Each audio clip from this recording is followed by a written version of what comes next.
મોરબીના જેતપર ગામે ખેડૂતો જે છે અડગ થઈને ઉપવાસ આંદોલન પર બેસી ગયા છે। 18મી તારીખે શરૂ થયેલું ઉપવાસ આંદોલન આજે છઠ્ઠા દિવસમાં પ્રવેશી ગયું છે અને આટલા દિવસોથી ખેડૂતો જે છે પોતાની જે માંગણીઓ છે એના ઉપર ઉગ્રતા સાથે રજૂઆત કરી રહ્યા છે। વિવિધ રીતે ખેડૂતો એમનો જે અવાજ છે એને સરકારી તંત્ર સુધી, સરકારના કાન સુધી પહોંચાડવા માટે પણ પ્રયાસ કરી રહ્યા છે। સામે આજે મોરબીથી એવા પણ સમાચાર સામે આવ્યા છે કે મોરબી ના જે એસડીએમ છે એ જ્યારે ખેડૂતોની મુલાકાતે પહોંચ્યા અને સરકારી જે તંત્ર છે એમના તરફથી ચર્ચા કરવા માટે એમના દ્વારા જ્યારે આમંત્રણ આપવામાં આવ્યું ત્યારે ખેડૂતોએ આ આમંત્રણનો અસ્વીકાર કર્યો છે। શું છે સમગ્ર વિગત, તેના વિશે વિગતે વાત કરીએ આ અહેવાલમાં। જય હિન્દ, BSI ટીવી ન્યૂઝ પર આપની સાથે હું છું નિધિ ગઢવી। મોરબીના જેતપર ગામે જે ખેડૂતો છે છેલ્લા 6 દિવસથી ઉપવાસ આંદોલન પર બેસી ગયા છે।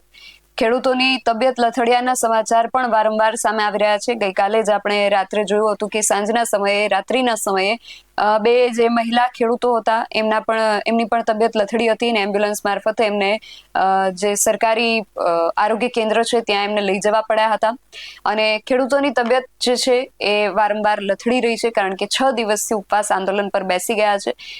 જો ખેડૂતોની આ તબિયત લથડી રહી છે કે ખેડૂતોને જો કંઈક થાય છે તો એની જવાબદારી કોણ લેશે, એ સૌથી મોટો સવાલ અત્યારે ઊભો છે અને આ સવાલની વચ્ચે સમાચાર એવા સામે આવી રહ્યા છે કે મોરબીના જેતપર જે ગામ છે ત્યાં સરકારી તંત્ર જે છે એ ખેડૂતોની આ ઉપવાસ છાવણી જે જેતપર ગામે ખેડૂતોએ ઊભી કરી છે ત્યાં પહોંચ્યું હતું જે જિલ્લા સરકારી તંત્ર છે અને એસડીએમ અને એમની જે આખી ટીમ હતી એ જેતપરના ખેડૂતોને સરકાર સાથે ચર્ચા કરવા માટે સરકાર તરફથી આમંત્રણ આપવા માટે પહોંચી હતી।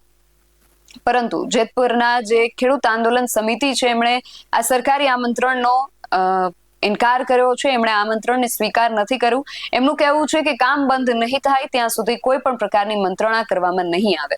આ સમગ્ર વિષયને લઈને ખેડૂત આગેવાન નિલેશ એરવાડિયાએ એક વિડીયો સંદેશ પણ આપ્યો છે। સૌથી પહેલા એમને સાંભળીએ કે તેઓ શું કહી રહ્યા છે, પછી આગળ વાત કરીએ। જય જવાન, જય કિસાન, જય જવાન, જય કિસાન।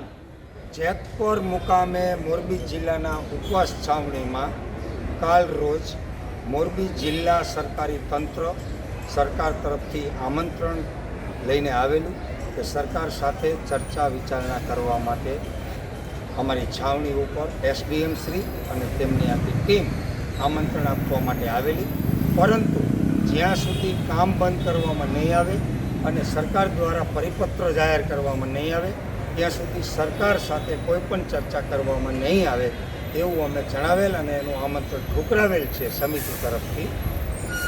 અને સાથે સાથે અમારી જે ખેડૂતોની માગણીઓ છે એ લેખિતમાં અમે સરકારશ્રીને મોકલેલી છે અને અમને 2 થી 3 દિવસનો સમય આપવામાં આવ્યો છે।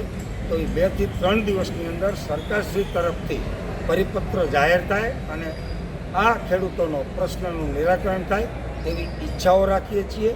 સારું આનું નિરાકરણ થાય એવી ઈચ્છાઓ સાથે વિનવું છું। જય હિન્દ, જય ભારત, જય જવાન, જય કિસાન। એમની ખેડૂતોની એક જ માંગ છે કે નવો પરિપત્ર જાહેર કરવામાં આવે, એ ખેડૂતોની મુખ્ય માંગ છે અને સાથે જ મુખ્યમંત્રી ભૂપેન્દ્ર પટેલને લેખિતમાં પણ રજૂઆત એમના દ્વારા કરવામાં આવી છે। સરકારને નિર્ણય લેવા માટે ખેડૂતોએ હવે 2 થી 3 દિવસનો સમય આપ્યો છે। હવે સરકાર આ બાબતને લઈને આગળ જતા શું નિર્ણય લે છે એ ખાસ જોવાનું રહેશે કારણ કે ખેડૂતોએ સ્પષ્ટ કહી દીધું છે કે અમે સરકારી તંત્ર સાથે કોઈ પણ પ્રકારની અત્યારે વાતચીત કરવા નથી માંગતા। એમણે મુખ્યમંત્રી સુધી રજૂઆત કરી દીધી છે અને 2 થી 3 દિવસનું અલ્ટિમેટમ પણ હવે આપી દીધું છે।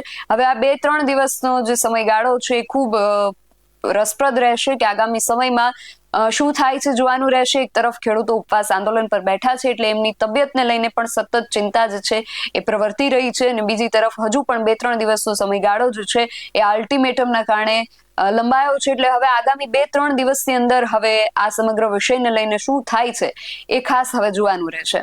તમારું આ સમગ્ર વિષયને લઈને શું માનવું છે, તમારો મત અમને કોમેન્ટ બોક્સમાં ચોક્કસથી જણાવજો। આવા જ અહેવાલો સાથે મળતા રહીશું। તમે મારી યુટ્યુબ ચેનલને સબસ્ક્રાઇબ કરવાનું અને અમને ફેસબુક અને ઇન્સ્ટાગ્રામ પર ફોલો કરવાનું ભૂલશો નહીં। બાકી અવનવી અપડેટ્સ માટે આપ જોતા રહો BSI ટીવી ન્યૂઝ। નમસ્કાર।